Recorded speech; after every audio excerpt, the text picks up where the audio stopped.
नमस्कार। आप सभी का हमारे चैनल जय गुरुदेव उत्तराखंड पर एक बार फिर से हार्दिक स्वागत है। आज के क्रमांक को प्रारंभ करने से पहले आप सभी को गुरु पूर्णिमा की बहुत बहुत शुभकामनाएं।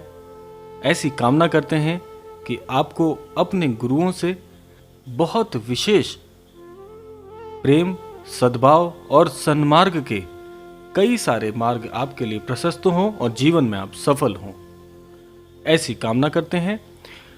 आज आपके लिए एक बहुत ही अद्भुत विशेषांक लेकर आए हैं। आज का यह क्रमांक एक क्रमांक ना होते हुए आप सभी के लिए आशीर्वाद पूर्ण आज का यह विशेषांक है। जैसा कि आप सबको विदित है कि आज गुरु पूर्णिमा के सुअवसर पर आपको गुरु की जो महिमा है, प्रत्येक मनुष्य के जीवन में गुरु की जो महिमा होती है, आज उसी के विषय पर चर्चा करेंगे। इस चर्चा को थोड़ा आगे ले जाते हुए आपसे आज यह बात भी साझा करेंगे कि गुरु कौन होता है, जीवन में गुरु के प्रवेश से आपको क्या लाभ होते हैं और गुरु को किस दृष्टि से, किस दृष्टिकोण से आपको देखना चाहिए, कैसे उनका सम्मान करना चाहिए। देखिए, वैसे तो अगर हम पूरे जीवन की या अपने जीवन काल की बात करें तो सर्वप्रथम जो गुरु होता है प्रत्येक मनुष्य के जीवन में, वह होते हैं माता पिता। सबसे पहले गुरु माता पिता ही होते हैं, क्योंकि इस पूरे चराचर में, इस पूरे संसार में आपको लाने वाले आपके माता पिता ही होते हैं, जो सबसे पहले आपको इस मनुष्य जीवन के लिए आधारभूत हैं और आपको इस जीवन में लेकर आए हैं। तो सबसे पहले आपको उनका सम्मान करना चाहिए। प्रत्येक मनुष्य को अपने जीवन में माता पिता को वह स्थान देना चाहिए जो ईश्वर से भी कई हद तक ऊंचा हो। और यह हमारे शास्त्रों में भी कहा गया है कि जननी जन्मभूमि च, और जो पिता का स्थान बताया गया है वह इस पूरे संपूर्ण आकाश से भी बहुत ऊंचा होता है। आपके माता पिता का जो स्थान होता है वह एक ऐसा व्यक्तिगत और एक ऐसा स्थान होता है जिसकी रिक्ति को कभी किसी के माध्यम से भरा नहीं जा सकता है, क्योंकि माता पिता का स्थान कोई भी दूसरा अन्य जन नहीं ले सकता है। उसके बाद हम बात करते हैं कि माता पिता के बाद जो आपको पूरे जीवन में हर प्रकार से सहयोग करते हैं वे होते हैं आपके गुरु। जीवन में प्रत्येक मनुष्य के कोई ना कोई गुरु अवश्य होना चाहिए। यदि जीवन में नहीं है तो आपको गुरु की तलाश करनी चाहिए। गुरु की तलाश की आवश्यकता क्यों होती है? जीवन में एक गुरु को अपनाने का आशय क्या है? देखिए, जीवन में जैसे आप जानते ही हैं कि विभिन्न प्रकार के उतार चढ़ाव और जीवन का जैसे जैसे क्रम आगे बढ़ता जाता है वैसे वैसे हमारी आवश्यकताएं और जीवन को समझने की प्रक्रिया में भी बदलाव होने रहते हैं।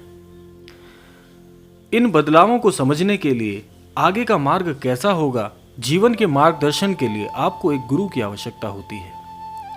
जब जीवन में आप एक सही गुरु को शामिल कर लेते हैं तो आपका कर्तव्य बनता है कि प्रत्येक मार्ग पर चलने से पहले मार्गदर्शन आपको गुरु से प्राप्त होना चाहिए। गुरु ही एक वह आपके जीवन में एक ऐसी उपलब्धि है जो पूरे जीवन को सार्थक करने का कार्य करते हैं। जब गुरु की प्राप्ति जीवन में हो जाती है तो उनको उचित स्थान, उचित सम्मान और उचित प्रकार से जो भी विधान है, आप उनको जिस मान्यता से देखते हैं वह मान्यता का पूरा पूरा आदर आपको करना चाहिए।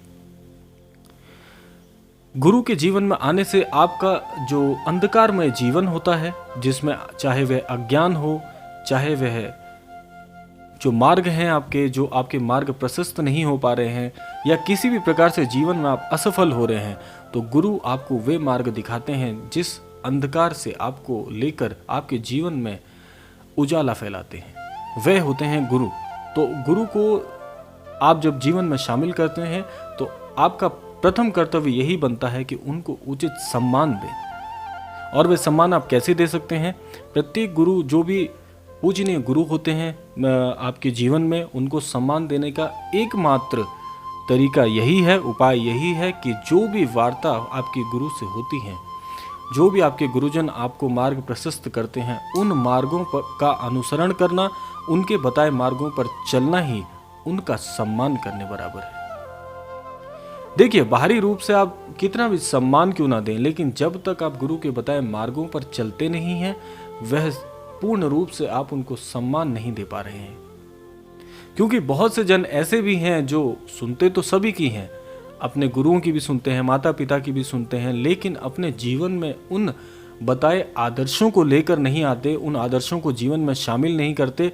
तब तक वह जो पूर्ति होती है जीवन में ज्ञान की, वह आपको हासिल नहीं हो पाती है। और ज़्यादातर जितने भी जन हैं वो यही गलती करते हैं कि बताए गए आदर्शों का पूर्ण रूप से पालन नहीं करते।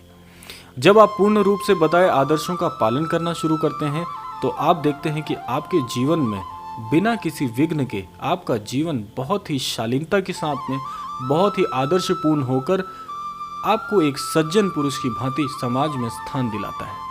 और प्रत्येक मनुष्य का यह एक सपना भी होता है कि वह भी अपने जीवन में इतना आदर्शपूर्ण बने, इतना भाग्यवान बने और इतना कर्तव्यवान बने कि वह समाज में एक उदाहरण की तरह देखा जाए। प्रत्येक मनुष्य की यह ख्वाहिश होती है, मन में इच्छा जागृत होती है कि हमें भी एक ऐसा स्थान मिले, हम भी पूजनीय बने, हम भी सज्जन पुरुष कहलाएं। तो यह सब तभी हो सकता है जब आप गुरुओं को उचित सम्मान दें, चाहे वह बाहरी रूप से हो या आंतरिक रूप से हो या उनके बताए आदर्शों पर चलने मार्ग से हो। तो आपको ये सब करना चाहिए, क्योंकि इसी से आप गुरु को उचित सम्मान दे पाएंगे। और प्रत्येक गुरु को तभी खुशी मिलती है जब उसके जो अनुयायी हैं या उनके चाहने वाले हैं, उनके भक्त हैं, जब उनके बताए मार्गों पर सटीकता के साथ चलते हैं तो वह देखते हैं कि उनके भक्त, उनके अनुयायी अपने जीवन में सफल हो रहे हैं। तो प्रत्येक गुरु को इसी प्रकार से खुशी होती है। इस क्रमांक को थोड़ा और आगे ले जाते हैं। जैसे कि आप जानते हैं आज गुरु पूर्णिमा है, तो हमारे बहुत सारे दर्शक हैं जो महाराज जी में अपनी आस्था रखते हैं। मेरे व्यक्तिगत गुरु भी मेरे जो प्रभु श्री नीव करौरी महाराज जी हैं वह हैं। तो मैं भी उनके व्यक्तिगत तौर पे उनके बताए मार्गों पर चलने की बहुत प्रयास करता हूँ। अन्य जो हमारे दर्शक हैं उनको भी यही आदर्श मैं अपने साझा करता हूँ। तो मैं भी यही कामना करता हूँ कि महाराज जी के बताए मार्गों पर जितना भी हो सके, जितनी भी बेहतरी से हो सके, हम सब मिलकर चलें और महाराज जी के बताए आदर्शों से हम अपने जीवन में सभी प्रकार से खुशहाली हासिल कर सके। तो आज गुरु पूर्णिमा के इस उपलक्ष्य में मैं हम सभी के लिए यह मनोकामना महाराज जी से मांगता हूं कि हमारे सभी दर्शकों के जीवन में उनको सभी प्रकार से सफल बनाएं। महाराज जी के आदर्शों पे हमारे प्रत्येक दर्शकगण जो भी इस क्रमांक को देख रहे हैं या जो भी हमारे जो अन्य क्रमांक हैं उनके साथ जुड़े हुए हैं, महाराज जी से जुड़े हुए हैं, उन सभी को जीवन में महाराज जी सफलता दिलाएं और सभी को भाग्यवान बनाएं। ऐसी कामना के साथ आज के क्रमांक को हम यहीं पर विराम देते हैं। मिलते हैं अगले क्रमांक में, तब तक के लिए जय श्री राम, जय गुरुदेव, जय उत्तराखंड।